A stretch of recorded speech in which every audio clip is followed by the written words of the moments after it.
Oke, ya. Selamat pagi semuanya. Oke, selamat pagi semuanya. Ya. Hari ini kita akan sehat semuanya. Tetap semangat ya di kurikulum Merdeka Belajar. Oke, membacakan semangat belajarnya. Terima kasih. Hari ini kita akan belajar materi tentang mengenal transportasi darat, laut, dan udara. Hari ini kenapa Bapak jelaskan materi transportasi? Karena itu penting, karena di dalam sebuah industri pariwisata itu memerlukan sektor tersebut, yaitu yang adalah transportasi. Kenapa begitu penting transportasi? Karena transportasi merupakan salah satu sarana ya untuk menuju ke tempat tujuan yang kita inginkan, ya kita bawa wisatawan kita untuk menuju ke tempat yang apa yang kita buatkan paketnya, ya paham? Oke, sampai saat ini masih paham semuanya? Oke, terima kasih. Ya, hari ini Bapak akan memperkenalkan yang namanya ini adalah tim, ya. Segala sesuatu itu dibentuk adanya tim, ya, tim. Nah, ini adalah contoh tim, ya. Dalam arti kalian Bapak kalau tidak perlu melihat atau memperbandingkan dengan lain. Ini Bapak menggunakan kalian sebagai metode sarana pembelajaran Bapak, ya. Bapak tempel di sini dulu. Mengapa di dalam sebuah industri atau perusahaan kita memerlukan karyawan? Tahu karyawan? Apa karyawan itu? Ya, karyawan itu adalah pegawai yang bekerja di salah satu perusahaan, ya. Itu ya, kalian ini nanti akan menjadi karyawan dan mudah-mudahan menjadi juga pengusaha. Amin. Nah, amat ya. Mengapa Bapak mulai dari tim dulu, ya? Dari tim, karena penting ini tim, ya. Karena di dalam tim ini, ya, ada namanya di tim ini yaitu kerja sama, ya, kerja sama. Ya. Kalau kerja paksa itu sejarah itu, Romusa namanya, ya. Ya. Oke, karena di dalam sebuah tim itu ada namanya kerja sama, ya, kerja sama. Kenapa pentingnya kerja sama?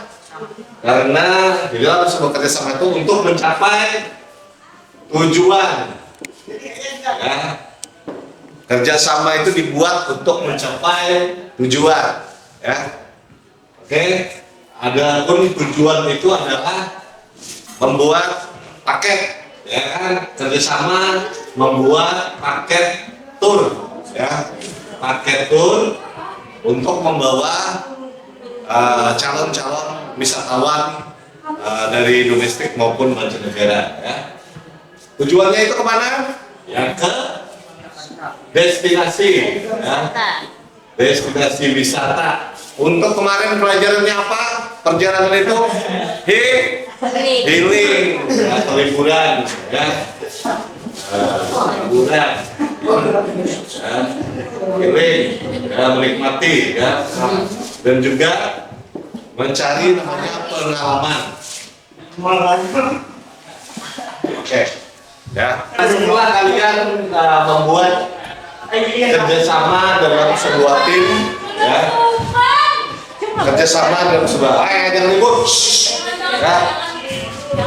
Dalam sebuah kerjasama di dalam tim membuat paket tur yaitu tujuan yaitu ke destinasi wisata.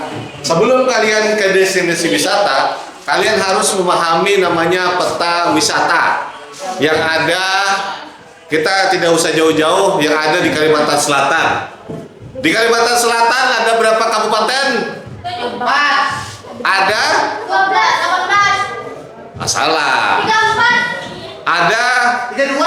13 kabupaten kota, ya. Nah, ini dia.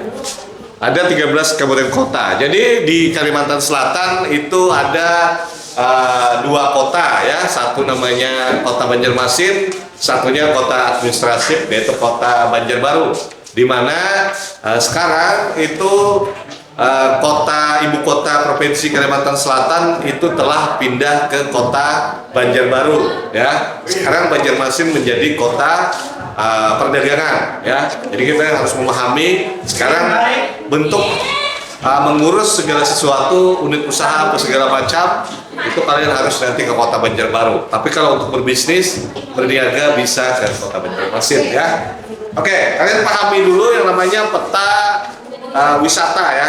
Ini Kalimantan Selatan, atau bisa lihat di sini ya, di sebelah Bapak ini nanti ada peta Kalimantan Selatan Bapak lihat ya. Oke, di 13 kota ini ada namanya, tadi ada 2 kota, kemudian kita di sekolah kita ada Kabupaten Banjar. Banjar. Kemudian ke atasnya lagi Kabupaten Tapin. Ya, setelah Kabupaten Banjar ke atasnya lagi Tapin, kemudian Tapin. Habis itu ke atasnya lagi ada Hulu Sungai Selatan ya, Hulu Sungai Selatan. Setelah ke Hulu Sungai Selatan ada lagi namanya Hulu Sungai Tengah. Setelah Hulu Sungai Tengah ada Balangan, kemudian ada Tabalong, kemudian di kirinya lagi ada Hulu Sungai Utara. Turun lagi ke bawah ada Barito Kuala ya. Ada apa lagi? Nah, kalau di Kalimantan Selatan ada namanya Banua 5 dan Banua 6. Jadi sebelum kalian memahami tentang menuju ke tujuan wisata, kalian harus pahami dulu, kuatkan dulu di organisasi ya, di organisasi kalian ya. Ini kalian sebagai perusahaan ya, setelah kalian ada di lingkaran perusahaan ini, kalian bekerja, membentuk tim ya, ngobrol, berdiskusi. Jadi kalian tentukan hubungan kerjasama kalian sesuai divisi kalian. Ada nanti divisi tiket, kemudian ada divisi perjalanan atau paket, kemudian ada divisi penjualan, sales ya. Nah, kemudian setelah itu terbentuk, kalian tentukan pola kerjasama kalian, membuat paket, kemudian tentukan tujuannya ke destinasi wisata. Nah, kemudian tawarkan dari 3 unsur ini, liburan yang menyenangkan, bikin brandingnya, healing ataupun menikmati kehidupan yang lebih indah, berlibur dan juga menikmati pengalaman yang indah. Kemudian setelah itu baru kalian pahami dulu posisi petanya ini ya. Oke, kalian pahami posisi petanya.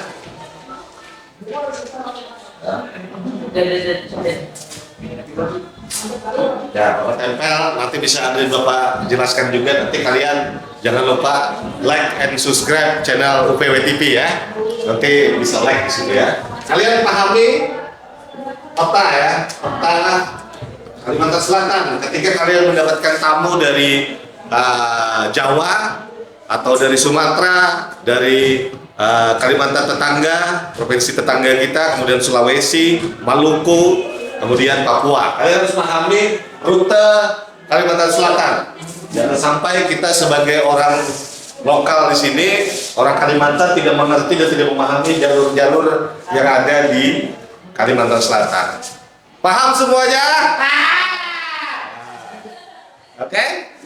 Nah, kalian setelah memahami rute peta ini, kalian tentukan paket yang murah kemana, ya? Paket murah terdekat kemana? Otomatis yang paling paket termurah adalah Banjarmasin. Ya, Banjarmasin itu paket paling termurah. Ketika kalian ada di bandara, ketika kalian jual bisa melalui internet dan juga bisa melalui promo kalian di TV maupun di YouTube dan produk-produk aplikasi digital kalian ya. Setelah kalian memahami peta ini, tentukan pasarnya ya. Kalau arahnya ke Tanjung Parak Tamiang Layang itu pasti mahal ya, apalagi ke Tamiang Layang. Harus bisa kalian memahami di setiap waktu, walaupun kita di Kalimantan Selatan, di Kalimantan Selatan pun pasti akan berbeda yaitu logatnya. Jadi kalian harus ada belajar logat-logat bahwa Alua, ya kan, logat-logat hulu sungai, logat-logat yang karena itu namanya budaya ya, kearifan lokal. Jadi walaupun kita satu provinsi, tapi bahasa pun bisa kadang-kadang berbeda ya. Kayak misalnya kita ke hulu sungai selatan, itu ada di atasnya itu lagi ada namanya destinasi wisata Loksado. Nah di sana memakai bahasa Dayak Loksado. Kemudian ke Balangan itu memakai bahasa Dayak Manyan dan Lawangan. Kemudian pindah lagi ke Tanjung, di sana ada lagi orang Dayak dan juga campuran dari berbagai suku. Jadi ada bahasa-bahasa yang harus kita pahami juga, karena kita harus pahami dulu di tempat kita. Baru kita nanti ketika kita sudah luas pengalaman dalam memahami provinsi kita, baru kita bisa belajar kembali ke provinsi-provinsi lainnya. Ya, paham? Paham. Oke, setelah kita paham dengan peta pemetaan ini, kemudian kita tentukan seperti apa sarana dan prasarana yang akan kita pakai untuk menjemput wisatawan. Yaitu yang pertama pasti ada namanya pesawat. Pesawat Terbang. betul ya. Ada mungkin pesawat apa? Pesawat radio kah? Pesawat kapal nggak tahu ini ya. Ya, nah ini Bapak tadi menggunakan tidak tahu ini, itu artinya lokal Kalimantan Selatan. Pesawat, mana ini pesawat? Nah, ini adalah salah satu maskapai penerbangan yang ada di Indonesia, milik negara Republik Indonesia, kebanggaan kita, yaitu Garuda Indonesia. Pesawat maskapai ini adalah pesawat yang memiliki rute seluruh Indonesia dan luar negeri. Yang perlu kita bangga, ini adalah maskapai kebanggaan Indonesia, yaitu Garuda Indonesia ya. Walaupun juga bukan cuma Garuda, ini adalah Garuda kepemilikan dari pemerintah provinsi, bukan pemerintah, mohon maaf, pemerintah Indonesia ya. Jadi ini maskapai yang dikelola oleh BUMN, Kementerian BUMN yang ada di negara kita ya. Kebanyakan para penumpang itu lebih praktis menggunakan pesawat karena rutenya lebih cepat ya. Lebih cepat ya. Mengapa harus menggunakan pesawat? Ya benar kata Pak Adit tadi ya. Yang pertama cepat. Nah.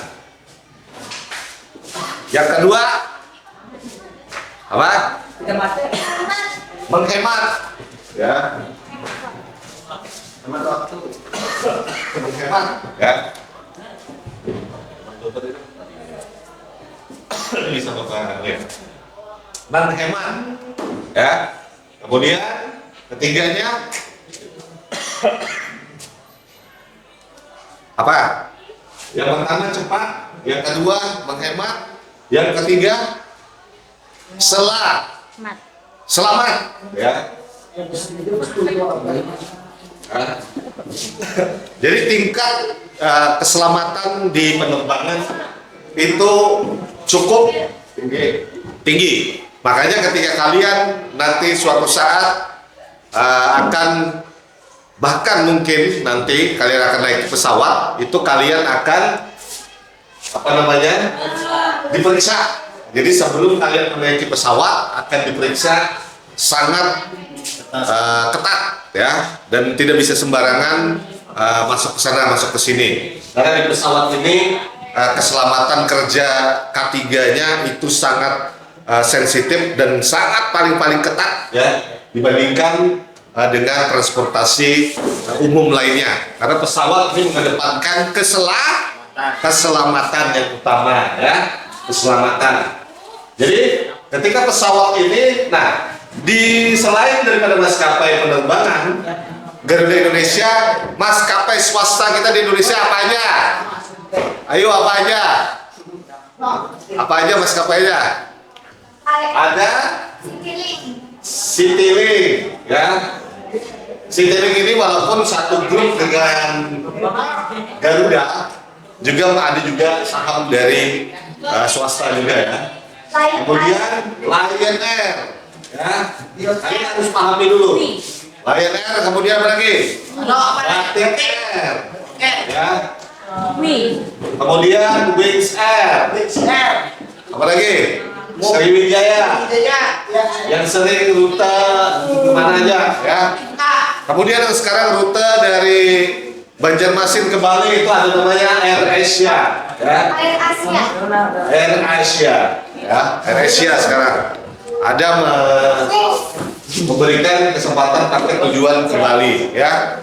Ada yang paham tentang sudah maskapai penerbangan sebagai maskapai paling aman ya, walaupun tidak menutup kemungkinan segala sesuatu hal yang seperti Bapak sampaikan di materi pembelajaran sebelumnya ada namanya force majeure, tapi tingkat daripada keselamatan dan paling ketat itu adalah pesawat terbang ya, karena pesawat terbang itu berhubungan dengan konsentrasi tinggi seorang pekerja ya, pekerja seperti pilot, pramugari, terus sebuah pemeriksaan dari security service di bandara, kemudian pengelolaan barang-barang drop logistik itu di maskapai atau di mulai dari bandara sampai di maskapainya itu sangat tertib ya, dan juga tidak boleh sembarangan ngobrol ataupun ngomong berbicara hal-hal yang sensitif ya, seperti berbicara hal-hal yang kalian akan pasti bisa ditangkap ya, langsung diamankan dan tidak jadi terbang ke Kalimantan Selatan ya, atau ke provinsi lainnya. Paham? Jadi suatu hari nanti, suatu saat kalian nanti menggunakan pesawat terbang, hindari kalimat-kalimat menggunakan kalimat-kalimat yang sangat berbahaya ya. Dan juga ketika kalian membawa barang-barang yang tidak dianjurkan oleh penerbangan seperti alat tajam, kemudian alat-alat berbahaya, cairan dan berbahaya, itu pasti akan disuruh tinggal ya. Bahkan kalau kita membawa barang-barang berbahaya atau barang-barang haram, wah itu kita langsung otomatis diamankan dan dibawa ke pihak berwajib ya. Paham? Oke. Setelah pesawat, kemudian ada namanya kapal. Kapal yang ada di air apa namanya? Kapal laut. Benar ya. Kapal laut. Itu ya, saya sebutinnya. Itu ya. Kapal laut ini. Oke. Ini kapal laut. Ya, seperti pesawat. Pesawat ini bisa menampung hampir ratusan, paling banyak itu paling 300, hampir 400 penumpang. Kalau kapal laut ya ini bisa ribuan ya, ribuan. Jadi kapal laut ini rutenya kita Banjarmasin, paling terdekat adalah Surabaya. Dulu ada pelayanan ke Semarang, tapi sekarang sudah tidak ada lagi. Sekarang lebih banyak setiap harinya pelayanan melalui kapal laut itu naik Banjarmasin Surabaya, Surabaya Banjarmasin. Ada yang pernah naik kapal? Sudah. Kemana Adit? Ke Sanata. Naik kapal dari Batu Licin. Balikpapan. Oh, Balikpapan ke Sanata naik kapal. Oh, Samarinda. Ya. Kemana aja? Oh, naik ferry. Naik pesawat penyebaran. Pada titik Kota Bali. Oh ya, itu bisa kapal laut dan sejenisnya atau ferry ya. Ini ferry dan juga kapal laut. Jadi kalau kayak Banjarmasin dan Surabaya itu pakai ferry. Ferry kita ada dari Malaukan, kemudian kapal Timutu. Totalnya berapa jam biasanya? Kalau Banjarmasin Surabaya itu kurang lebih 18 jam bila tidak ada delay. Seperti pesawat, walaupun cepat kadang-kadang bisa delay. Dari Banjarmasin ke Jakarta itu total perjalanan 1 jam 45 menit. Kalau dari Banjarmasin ke Surabaya hanya 45 menit kalau pesawat. Berapa, Pak? Hah? Dan pastinya harga dari pesawat tergantung maskapainya. Kalian memakai maskapai bisa yang punya pemerintah ataupun swasta, tergantung variasi. Bisa kalian cek di aplikasi penjualan online tiket ya. Kalian bisa pilih harganya berapa. Yang berisi duit yang lebih ya. Kalau kita membawa apa, kalau kita sesuai budget kita bisa menggunakan kapal laut. Kapal laut harga ekonomi paling mahal 500.000 itu udah paling mahal, tapi rata-rata udah berkisar 200, tergantung posisi klasifikasi kelasnya ya. Ada ekonomi, kemudian ada apa? Apa itu? Apa lagi? Ada kelas ekonomi, ada superior, mungkin ada premium, dan mungkin ada VIP ya. Oke, kita tempel ini kapal laut.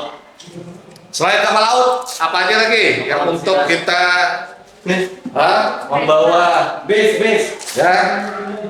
Bis apa lagi?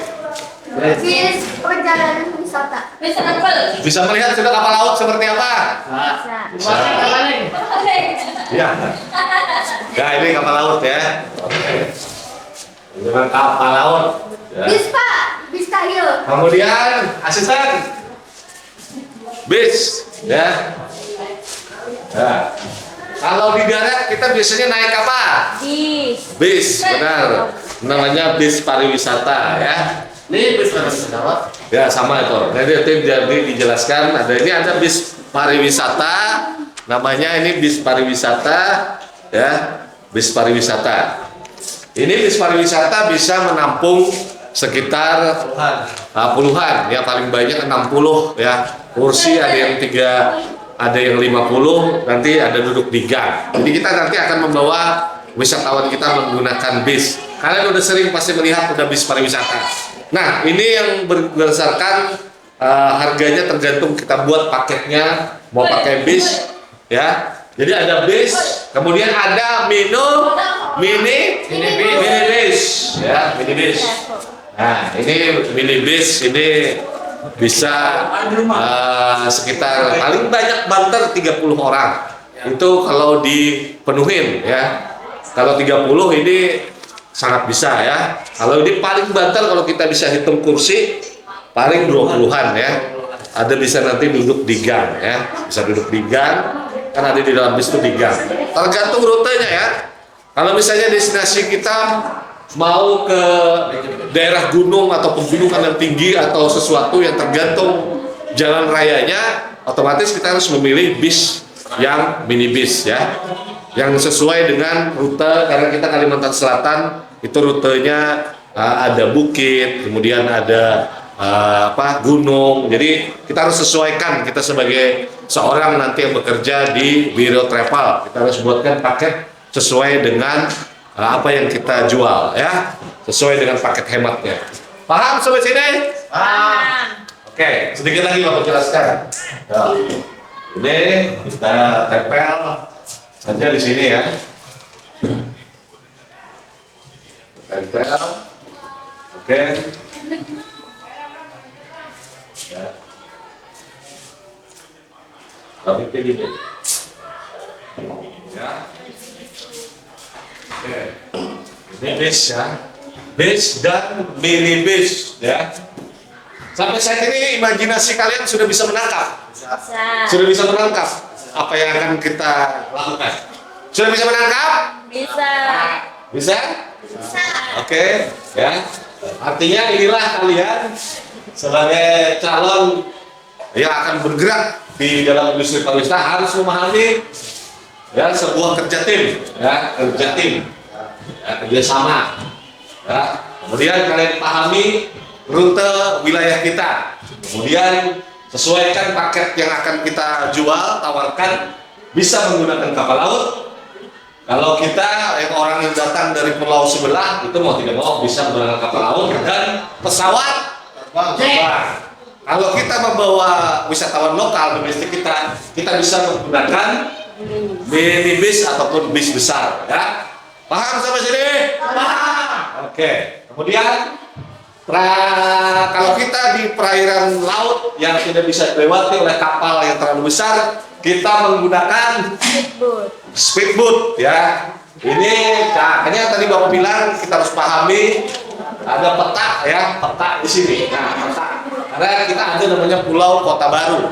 Jadi kadang-kadang kita harus tidak pelayanan daripada kapal laut, belum tentu ada pelayanan ke Kota Baru. Jadi Anda bisa menggunakan kapal perintis ya, atau bisa menggunakan ferry. Kalau kita wisatawan kita punya uang lebih, kita bisa tawarkan menggunakan speedboat. Jadi speedboat ini adalah salah satu yang bisa merintis masuk ke aliran-aliran sungai kecil, kanal-kanal, dan juga bisa melalui perairan laut ya. Oke. Jadi secara kurang lebih aja seperti tugasnya kapal laut ya. Oke. Bapak tempel dulu. Ya. Oke ya. Kita sandingkan di sini. Nah, kalaupun tiba-tiba nanti kalian membawa wisatawan yang ingin berkunjung ke pasar mana, ke pasar terapung maupun ke sungai, kalian bisa membawa wisatawan kalian ke salah satu tempat destinasi, salah satu tempat destinasi yang futuristik ya, seperti pasar terapung lokal yang sekarang ada di Kota Banjarmasin maupun di Lok Baintan. Jadi kalian bisa menawarkan kepada wisatawan kalian menggunakan sampan atau perahu ya, perahu. Isinya atau jukung kalau bahasa Indonesia jukung ya. Keren sini. Ya. Jadi kalaupun nanti kalian ini bisa, memang kadang-kadang wisatawan kadang-kadang bisa merasa jenuh dengan transportasi pada umumnya. Kalian bisa menawarkan kepada calon wisatawan menggunakan sampan tradisional atau perahu tradisional yang khas dari kita Kalimantan Selatan, sampan atau perahu atau jukung bahasa lokalnya ya. Kemudian apabila ada sesuatu atau wisatawan yang menginginkan paket individu atau paket perorangan, kalau dia hanya sekeliling Banjarmasin, Banjarbaru, dan dia tiba-tiba mempunyai sedikit sensitif dengan bisa dia naik bis atau naik minibus atau naik, kalau untuk darat saja kalian bisa menggunakan Gojek online ya. Atau kalian bisa langsung merangkap sebagai tour guide, merangkap menjadi pemandu wisata. Jadi kalau cuma perorangan kalian bisa pakai motor kalian sendiri. Kadang-kadang ada tipe-tipe wisatawan yang suka dia sendiri ya berwisata. Jadi kadang-kadang bisa kalian tawarkan langsung paket yang langsung menggunakan sepeda motor saja ya, karena ini sepeda motor ini paling bisa menembus segala medan darat ya, ke gunung bisa, ke pantai bisa, ke laut saja tidak bisa ya. Oke, terbang juga tidak bisa. Mungkin nanti ada produk yang bisa terbang tapi di ketinggian yang mungkin tergantung apakah bisa menghadapi guncangan-guncangan awan ya. Oke, paham sampai sini? Oke.